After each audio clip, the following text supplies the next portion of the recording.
what Paul is actually teaching Timothy or writing to Timothy is not head knowledge. This was something that he has encountered and he has become one with. It's a knowledge that he has lived and is what he's communicating. That's why there's a sense of spirit in the letters of Paul, because he's not communicating things that he has not really encountered. It's not as if him himself doesn't have needs. It's not as if him himself cannot franchise the gospel. It's not as if him himself doesn't have things he wants to meet up to. He doesn't have standard. If you know who Paul is, the credentials of Paul, you know that there's a certain pedestal of life that he is supposed to live. As a doctor, as somebody who is well educated, he has peers that he grew up with, how those people will perceive him, how those people will see him. But yet, because of the gospel of Christ, he was contented.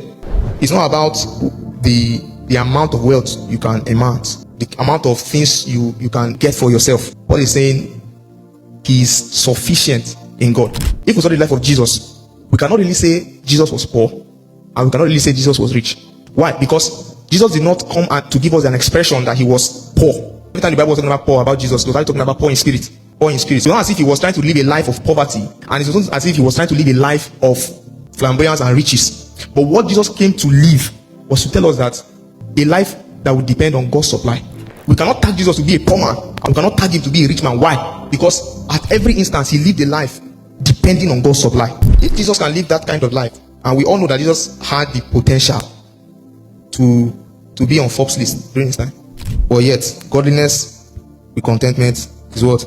Great gain.